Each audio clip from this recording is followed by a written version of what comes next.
चलिए दोस्तों, इस सवाल को देखते देखिए सवाल क्या कह रहा है कि AD एक 6 सेंटीमीटर त्रिज्या वाले एक वृत्त की स्पर्श रेखा है। AC एक छेदक रेखा है जो वृत्त को P पर मिलती है तथा CD एक व्यास है। AB अगर 7 सेंटीमीटर है तो AC का मान आपका पूछ रहा है। ठीक है, तो चलिए इस सवाल को हम सॉल्व करते हैं फटाफट। ये एक सर्कल बना लेंगे और CD जो है दोस्तों वो व्यास है आपका, तो हमने एक व्यास बना लिया CD। और AD स्पर्श रेखा है तो यहाँ से हमने एक AD बना लिया स्पर्श रेखा, ये आपका A हो गया। और A से C जो है छेदक रेखा वृत्त को B पर मिलती है। ठीक है, ये आपका डायग्राम कंप्लीट हो गया। अब आपका यहाँ पर AB 7 सेंटीमीटर है और ये जो है आपका 6 सेंटीमीटर है, ये 6 सेंटीमीटर है, ये त्रिज्या हो गई। ठीक है, AD का AC का मान आपसे पूछ रहा है, ये टोटल AC का मान आपसे पूछ रहा है क्या होगा, है ना। तो इसको चलिए सॉल्व कैसे करेंगे।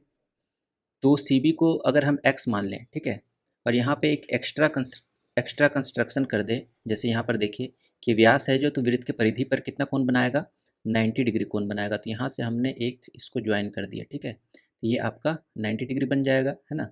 ये वाला भी आपका 90 टोटल है ना, और ये भी आपका 90 बन गया। ठीक है, आप जानते हैं कि एक राइट एंगल ट्रायंगल है और ये जो है आपका समकोण से अगर हम कर्ण पर एक परपेंडिकुलर डालते हैं और ये एक साइड है A, ये एक साइड है B, ये एक साइड है M, ये हो गया ट्रायंगल ABC, है ना, ये D हो गया।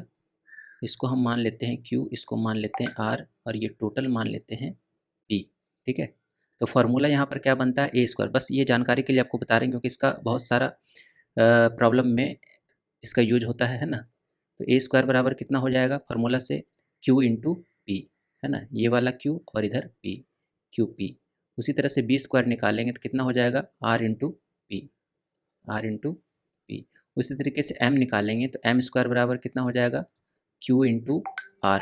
ठीक है, AB बराबर कितना हो जाएगा, A इंटू बी, यानी कि ये दोनों का मल्टीप्लिकेशन कितना हो जाएगा, M into P, M into P. और एक लास्ट है 1/m स्क्वायर बराबर होगा 1/a square plus 1/b square. ये 6 फार्मूले, ये 5 फार्मूले जो है आपको हमेशा मुंजवानी याद रखना चाहिए, है ना। तो इस तरह के कंसेप्ट में काफ़ी काम आते हैं। तो यहाँ पर देखिए वही चीज़ है, तो यहाँ से हमको किसका मान निकालना है, AC का मान निकालना है। ठीक है, यहाँ पर देखिए ये टोटल जो है आपका 12 हो गया ये आपका टोटल 12 हो गया, है ना। तो यहाँ से हम अगर इसका निकालेंगे 12 का स्क्वायर बराबर कितना हो जाएगा, x इंटू एक्स प्लस 7। ठीक है, जैसे कि यहाँ पर है B स्क्वायर बराबर क्या हो जाएगा, R इंटू पी, ये R इंटू टोटल P। उसी तरीके से यहाँ पर 12 स्क्वायर बराबर क्या हो जाएगा, ये x इंटू टोटल AC, है ना। तो यहाँ से हम डायरेक्टली लिख सकते हैं 12 स्क्वायर बराबर x इंटू एक्स प्लस 7, है ना।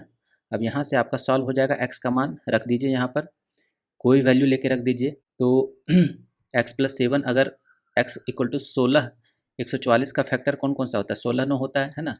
16 और 9, उन दोनों के बीच का डिफरेंस कितना है, 7 है। तो x बराबर 9 रखेंगे तो x प्लस 7 का मान कितना आ जाएगा, 16 आ जाएगा। तो यहाँ से डायरेक्टली जो है आप निकाल सकते हैं x प्लस 7 का मान कितना आ जाएगा, 16।